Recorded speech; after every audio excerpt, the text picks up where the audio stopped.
दोस्तों, क्या आपको पता है कि नेपोलियन एक समय में एक छोटे से तोपखाने का अफसर था, लेकिन उसने अपनी बहादुरी से इतिहास बदल दिया। आपने सुना होगा कि शहर की घेराबंदी तोड़ना कोई आसान काम नहीं है, लेकिन क्या आप जानते हैं कि नेपोलियन ने टूलोन की घेराबंदी तोड़ने के लिए अपनी ब्रिलियंस का इस्तेमाल कैसे किया? अगर नहीं तो आज की ये वीडियो आपके लिए है। आज की इस वीडियो में हम एक्सप्लोर करने वाले हैं नेपोलियन की पहली बड़ी जीत का एक दिलचस्प अध्याय, और इस अध्याय का नाम है टूलोन की घेराबंदी, जिसे कि साल 1793 में अंजाम दिया गया था। तो दोस्तों, आप इस वीडियो को पूरा अंत तक देखें, जिसमें आप जानेंगे कि कैसे एक साधारण सैनिक ने एक प्राचीन शहर की घेराबंदी को तोड़ दिया। तो आइए शुरू करते हैं और जानते हैं कि नेपोलियन ने अपनी जीत की पहली कहानी कैसे लिखी।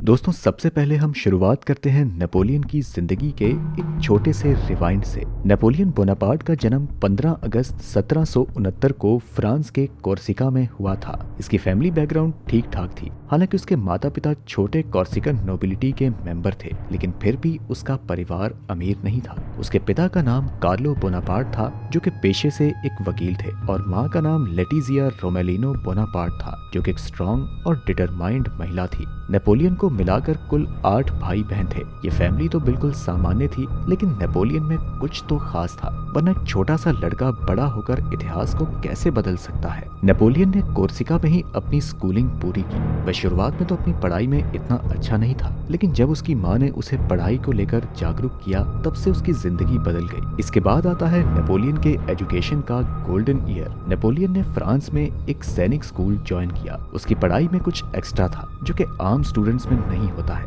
इस सैनिक स्कूल में उसने मिलिट्री टैक्टिक्स, स्ट्रेटेजी और वॉरफेयर के बारे में सीखा। हालांकि उसका प्लान नेवी अफसर बनने का था, जो कि बदकिस्मती से फेल हो गया। तब उसने आर्मी में ट्राई करने का फैसला किया। नेपोलियन ने मिलिट्री एकेडमी में अपने स्किल्स और टैक्टिक्स दिखाए, और फिर वहां से उसने शुरुआत की, और इस तरह वो मिलिट्री रैंकिंग में ऊपर चढ़ने लगा। दोस्तों, नेपोलियन की इस कहानी में हम आगे बढ़ते हैं और समझते हैं कि जब नेपोलियन ने अपने सैन्य करियर को आगे बढ़ाया, तब फ्रांस में क्या कुछ चल रहा था। साल 1793 में फ्रांस का पॉलिटिकल लैंडस्केप कुछ ऐसा था जैसे कि एक थ्रिलर मूवी का इंटरवल सीन हो। पॉलिटिकल केओस, बगावत, और लोग बेहद कंफ्यूज थे कि इन सब में किस तरफ जाया जाए। उसी समय आता है टूलोन का कन्फ्लिक्ट, जहां पर रॉयलिस्ट और ब्रिटिश के साथ साथ स्पेनिश फ्लीट फ्रांस के खिलाफ खड़ी थी। इन सब के लिए स्ट्रेटेजिक, पॉलिटिकल और मिलिट्री रीजंस के लिए टूलोन को कैप्चर करना जरूरी था।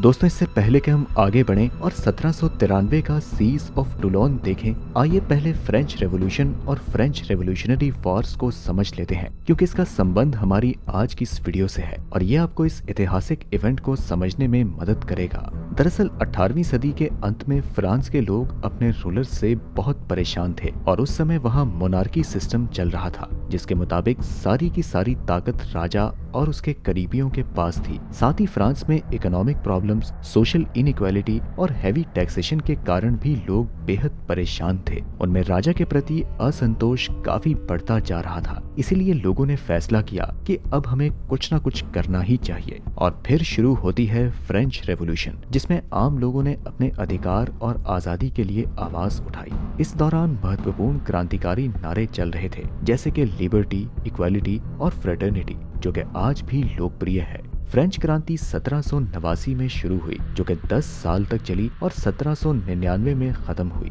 दोस्तों, क्रांति शुरू तो हुई, लेकिन ये सब नॉर्मल नहीं था। जैसे ही क्रांति शुरू होती है, इसने कुछ मेजर वॉर्स को जन्म दिया, जिन्हें हम फ्रेंच रेवोल्यूशनरी वॉर्स के नाम से जानते हैं। फ्रेंच रेवोल्यूशनरी वॉर्स की शुरुआत 1792 को हुई और ये 1802 में खत्म हुई। दूसरे यूरोपीय देश फ्रांस के क्रांतिकारी विचारों से कुछ खुश नहीं थे। इतना ही नहीं, फ्रांस में भी ऐसे बहुत से लोग थे जो इस क्रांति से खुश नहीं थे, क्योंकि इससे उनकी सत्ता को खतरा था, और ऐसे लोगों को रॉयलिस्ट कहा जाता था। 1793 से पहले टूलोन इन्हीं लोगों के कंट्रोल में था। ये रॉयलिस्ट फ्रांस में हो रहे क्रांतिकारी बदलाव के विरोधी थे। इन्हीं सब के बीच जहाँ ब्रिटिश, रॉयलिस्ट और स्पेनिश बेड़ा एक तरफ थे, तो वहीं दूसरी तरफ फ्रांस था, जिसके बीच टूलोन की लड़ाई हुई, और इसी लड़ाई को हम सीज ऑफ टूलोन के नाम से जानते हैं।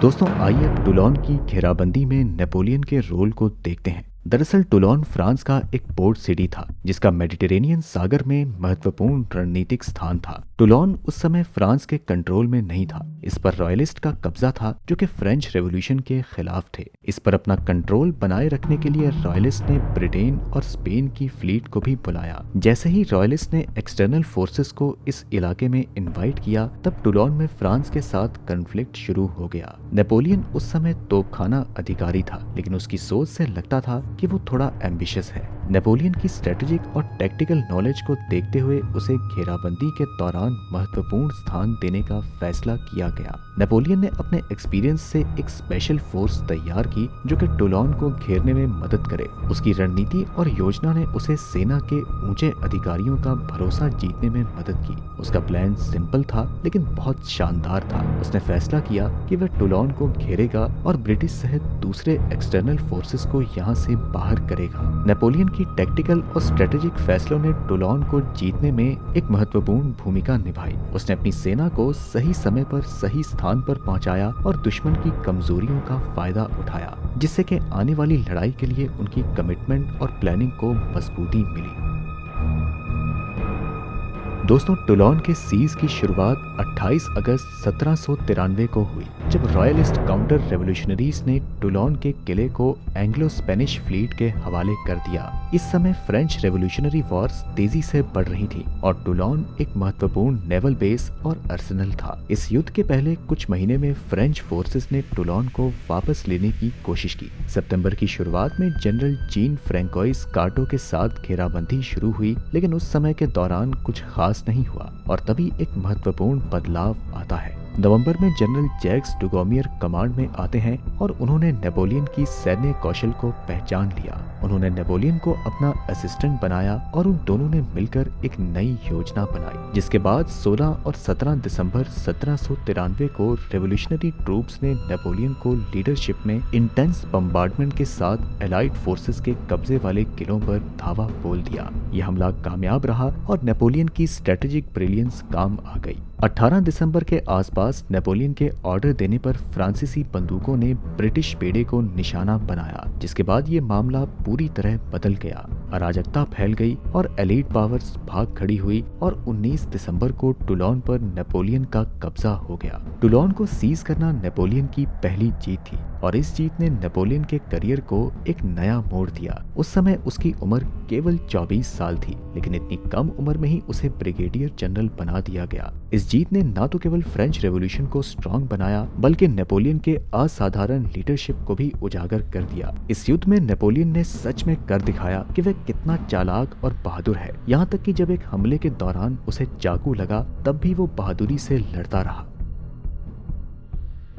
नेपोलियन बोनापार्ट का सफर 19 दिसंबर 1793 को टुलोन की जीत के साथ शुरू हुआ और ये जीत उसे स्पॉटलाइट में ले आई। इस विक्ट्री के बाद नेपोलियन को जल्द ही फ्रेंच सेना में प्रमोशन मिली और उसे 1795 में पेरिस में रेबेलियंस को भी शांत करने के लिए भेजा गया। उसकी मिलिट्री स्किल्स इटालियन कैंपेन के दौरान भी नजर आई, जहां पर उसने कई जीत हासिल की और इस दौरान 1797 में कैंपो फॉर्मियो की संधि हुई, जिसने नेपोलियन को यूरोपीय राजनीति में एक प्रमुख व्यक्ति के रूप में स्थापित किया। नवंबर 1799 में नेपोलियन ने कूप डिटेड यानी कि तख्ता पलट का आयोजन किया, जिससे कि फ्रेंच रेवोल्यूशन का अंत हो गया और नेपोलियन ने फर्स्ट कंसल सरकार एस्टेब्लिश की। फ्रेंच कंसुलेट फ्रांस में एक महत्वपूर्ण पोस्ट होती थी। तख्ता पलट के होने के बाद नेपोलियन फर्स्ट कंसल बना। सन 1800 से 1814 तक नेपोलियन का युग चला और 1804 में उसने खुद को फ्रांस का सम्राट घोषित कर दिया और 1805 में ऑस्ट्रेलिस की लड़ाई जैसे सफल सैन्य अभियानों में उसने भाग लिया। लेकिन 1812 में रूस पर अटैक और उसके बाद की हार ने उसकी पोजीशन को कमजोर कर दिया और 1814 में देश निकाला मिलने पर नेपोलियन को शासन छोड़कर एल्बा द्वीप पर रहना पड़ा। हालांकि ये नेपोलियन का अंत नहीं था। हैरतअंगेज रूप से 1815 में वो वापस लौटा। वह एल्बा द्वीप से भाग खड़ा हुआ और सत्ता में फिर से लौटा। पॉलिटिकल इंस्टेबिलिटी का फायदा उठाते हुए वह 1 मार्च 1815 को पेरिस में उतरा। 20 मार्च से 22 जून 1815 तक उसने फ्रांस में फिर से अपना शासन किया, जिसे 100 डेज के नाम से जाना जाता है। इन 100 दिनों के दौरान नेपोलियन फ्रांस पर कंट्रोल करने और अपने आप को सम्राट के रूप में वापस लाने में कामयाब रहा। हालांकि उसकी वापसी ने यूरोपियन पावर्स को टेंशन में ला दिया, जिससे कि उसके खिलाफ 7th अलायंस फॉर्म किया गया। इस संगठन के बनने के बाद 18 जून 1815 को वाटरलू की लड़ाई हुई, जहां नेपोलियन को हार का सामना करना पड़ा। वाटरलू की लड़ाई के बाद नेपोलियन ने 22 जून 1815 को दूसरी बार अपना सिंहासन छोड़ा और इससे 100 दिन का अंत हुआ और उसको दूर दक्षिण अटलांटिक द्वीप सेंट हेलेना भेज दिया गया, जहां 5 मई 1821 के दिन उसकी मौत हो गई।